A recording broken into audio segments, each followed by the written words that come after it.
It's 1989, and Mike O'Donnell practices shooting hoops before the team's big game.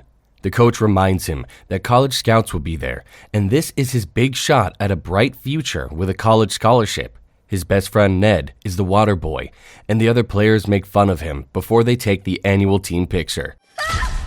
Later that night, the school cheers for him as he joins the cheerleaders in a dance. His girlfriend, Scarlett, arrives and wishes him luck. She seems upset, and he asks what's wrong. She reveals that she's pregnant. The game starts, but he leaves in the middle and goes after her. He tells her they're in this together, and she's his future. It's your future. No, You have the baby's my future. 18 years later, and Mike is staying with his friend Ned because Scarlett kicked him out of the house, and his kids don't want to talk to him. Ned's incredibly rich, but still very nerdy. At work, Mike is passed over for a promotion. He asks his young boss why the woman who was only there for 2 months got promoted instead when he's been there for 16 years. His boss doesn't care and ignores him. He loses his temper and is fired.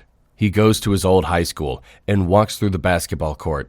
He remembers the glory days of being popular and having potential.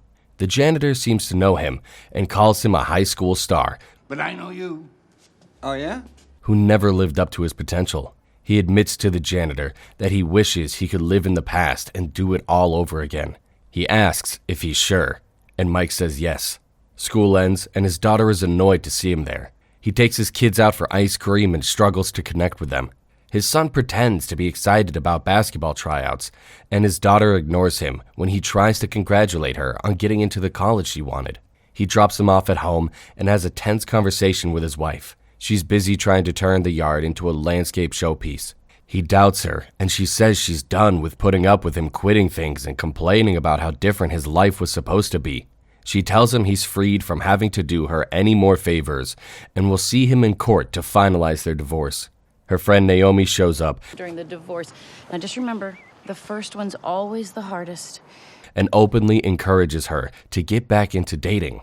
Mike drives home in the rain, but sees the janitor standing on the bridge. Hey!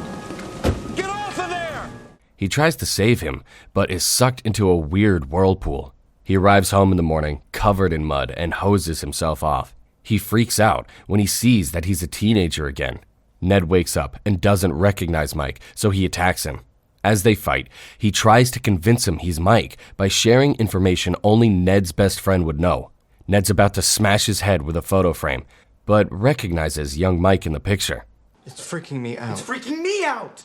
I'm pubescent! They try to figure out what happened, and Ned reckons this is a spirit guide transformation journey. He's been aged back to complete something, and Mike remembers the janitor.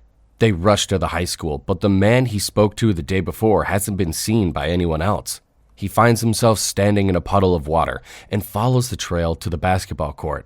He believes he's supposed to take this second chance at being a high school star and having his life over. Ned doesn't believe this and says this is all about him. He admits it's all about him, but thinks he deserves it because he hasn't done anything for himself in 18 years. Ned reluctantly helps him by pretending to be his father. They enroll him in the high school, and he teases Mike about the seemingly ridiculous outfit he's wearing. They speak with the principal, and Ned has an immediate crush on her. Okay. They tell her his name is Mark, and she looks at the fake documents Ned put together. Mike's allowed to enroll, and she politely kicks Ned out of her office because he was flirting with her. Mike walks through the halls and greets his daughter's friends.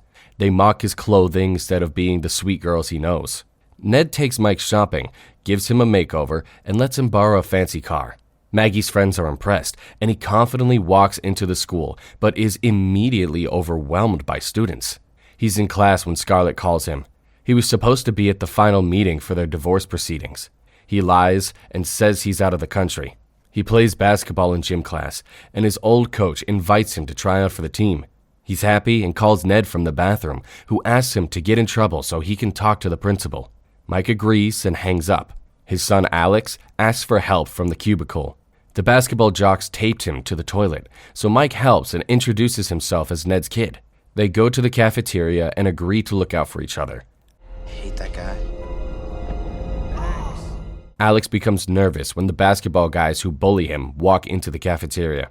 The main bully, Stan, is the captain of the team and Maggie's boyfriend. He comes over and Mike stops him from bullying Alex. Stan tries to lash out at Mike, but he embarrasses him in front of everyone. At home, Mike talks to Ned about being a bad father because he didn't know Alex was being bullied and Maggie had an awful boyfriend. He thinks his purpose isn't to play basketball in high school, but by going to high school to help his kids. He plays basketball with Alex at his old house. Scarlett comes home and is shocked by how much Mike looks like her ex-husband when he was a teenager. Wow. You look just like my husband. Naomi loudly talks to Scarlett about hooking up with new guys, which upsets Mike. In health class, he doesn't want to take a condom because he's not in love with anyone, so he's not going to sleep around. He talks about wanting to be in love and holding a child for the first time. Maggie's friends agree with him, and Stan takes big handfuls of condoms, saying it's for the weekend. Mike gets angry and tackles Stan. They fight, and Ned is pleased he gets to talk to the principal again. Mike stops by his old house to spend time with Alex and makes conversation with Scarlett. He helps her carry things, and she shares her vision for the garden. He says it will be amazing, but uses the nickname he gave her. It's gonna be amazing, Scar. What did you just call me? She's confused, so he distracts her by asking to help with the landscaping. Over the next while, he helps Scarlett with the yard and trains Alex for tryouts. Ned gives the principal gifts to win her over, but she's annoyed instead of pleased. Alex and Mike make the basketball team, and Scarlett celebrates with them. She shows off the completed backyard. It's beautiful, and Mike's amazed. Scarlett gets ready for a date, and he asks her to teach him to dance. He picks the song they dance to at their wedding.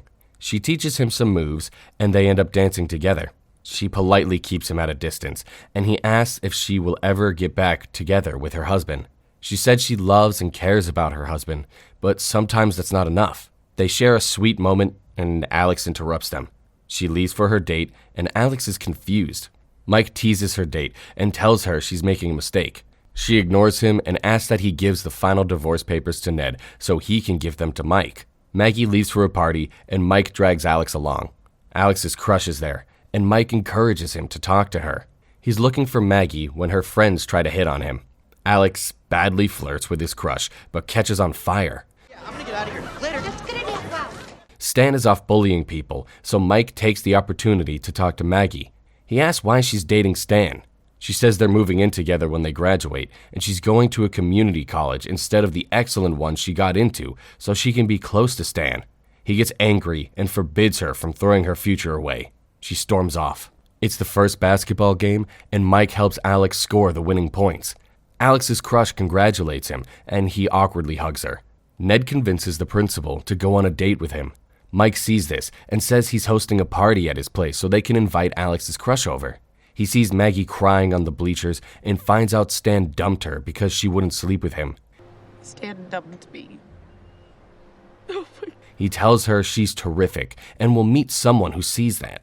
She's suddenly very interested in him, and he invites her to his party before quickly escaping. At the party, Alex and his crush get along well. On Ned's date with the principal, he admits he's a dork. She likes this, and the date takes a turn for the better. At the party, Stan drunkenly tries to convince Maggie to get back together with him, but she says she's with someone else. He punches Mike unconscious before leaving. He wakes up to Maggie lovingly comforting him. She tries to kiss him, but he escapes by saying he's uninterested.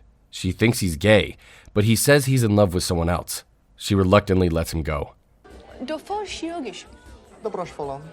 Scarlett shows up at Mike's house looking for Alex. He says Alex might have a girlfriend soon, and she's happy. Ned and the principal return to his house and find a rowdy teen party. The kids clear out.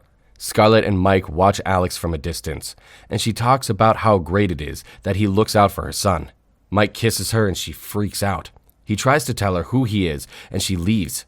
Maggie saw the kiss, so she and her friends slap Mike. Ned's upset with Mike for ruining his date. The next day is the court date for the final divorce proceedings. Ned convinces him to show up for it, even though he doesn't look like himself. Mike and Ned burst in and are being forced out when Mike tells Scarlett he has a letter for her from her husband. He reads the letter detailing the first time they met and fell in love. He apologizes for blaming her for his failures and wants to ask her to stop the divorce.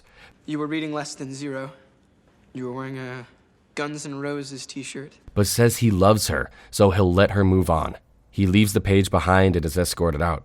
Scarlett postpones the final divorce proceedings and looks at the letter Mike left behind.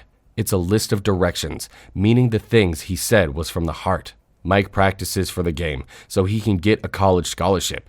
He's prepared to leave his family alone, thinking they'll be happier without him. It's the morning of the game, and Scarlett finds Mike completed the hammock in the yard. He left his ring and apologizes for not completing everything he should have. At the basketball match, Ned speaks to the principal and confesses his feelings for her. She's won over and agrees to go out with him. The match begins, and Mike blows Scarlett a kiss in the same way he did when they were teens. Scarlett realizes that Mike is truly who he says he is. She leaves, so he decides to go after her again and gives the ball to Alex, who is put in the match. The janitor smiles as he sees this. Mike runs down the hall looking for Scarlett and transforms into his old self. She sees this and asks why he ran after her. You're the best decision I ever made. I just forgot. He says she was the best decision he ever made. He simply forgot about it. They reconcile and agree to give their marriage another chance. The old basketball coach retires, and Mike joins the school as the new coach. Things are looking much better for him and his family.